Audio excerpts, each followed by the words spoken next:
মোৰ ইউটিউব চেনেললৈ সকলোকে স্বাগতম জনাইছোঁ। আজি আকৌ এটা নতুন ৰেচিপি লৈ আহিছোঁ। ৰেচিপিটোৰ কাৰণে লৈছোঁ দাইল কেইটামান আৰু এয়া লাই শাকখিনি মই এনেকৈ কাটি লৈছোঁ অকণমান ডাঙৰ ডাঙৰকৈ। লাই শাকখিনিৰ পৰা এই ঠাৰিখিনি মই এৰুৱাই লৈছোঁ, মাজৰ ঠাৰিখিনি অকল পাতখিনিহে লৈছোঁ। পাতখিনি লৈ এনেকৈয়ে কাটি ল'লোঁ অলপ ডাঙৰ ডাঙৰকৈ। আৰু এইফালে কেৰাহী এখনত গৰম পানী উতলিবলৈ দিলোঁ, তাতে দি দিলোঁ দালিখিনি দিয়াৰ পাছত দি দিলোঁ সোৱাদ অনুসৰি নিমখ আৰু দালিখিনি আধা সিজা কৰি ল'লোঁ মই। এতিয়া দি দিম মই লাই শাকখিনি।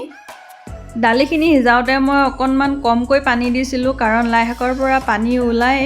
এয়া লাই শাকখিনি দি দিলোঁ আৰু দি দিলোঁ অলপমান হালধি, দি দিছোঁ কেঁচা জ্বলা 2টা। আৰু এইখিনি এতিয়া মই ভালদৰে লৰাই লৈ অলপ সময় সিজিবলৈ দিম লাই পাতখিনি। মই কিন্তু দালিখিনি ঢাকন দি সিজোৱা নাছিলোঁ আৰু লাই পাতখিনি দিয়াৰ পাছতো ঢাকন নিদিওঁ, এনেকৈয়ে সিজাই ল'ম। আৰু এয়া প্ৰায় সিজি গ'ল। এতিয়া মই তেল মাৰিবৰ কাৰণে কেৰাহী এখনত তেল অলপমান দি ল'লোঁ আৰু দি দিলোঁ মিহি মিহিকৈ কাটি এটা পিঁয়াজ আৰু অলপমান থেতেলাই নহৰু দি দিছোঁ, যাতে ইয়াৰ গন্ধটো ভাল হয় আৰু খাবলৈও সোৱাদ হয় নহৰু দিলে।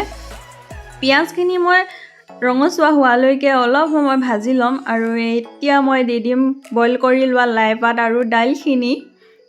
লাইপাত আৰু দালিখিনি দিয়াৰ পাছতো অলপ সময়ৰ কাৰণে মই উতলাই ল'ম, ঢাকন নিদিয়াকৈ উতলাই ল'ম। ভালদৰে গোটেইখিনি লৰাইও ল'লোঁ। আপোনালোকে বাৰু এনেকৈ কোনে কোনে খাই জনাবচোন। এতিয়া যিহেতুকে লাই শাকৰ ছিজন আহিছে, আপোনালোকে যিসকলে খোৱা নাই সেইসকলে এবাৰ খাই চাব পাৰে। ৰেচিপিটো চাই কেনে পালে কমেণ্ট কৰি জনাব, আৰু যদি ভাল লাগিলে প্লিজ মোৰ চেনেলটো ছাবস্ক্ৰাইব কৰি দিব।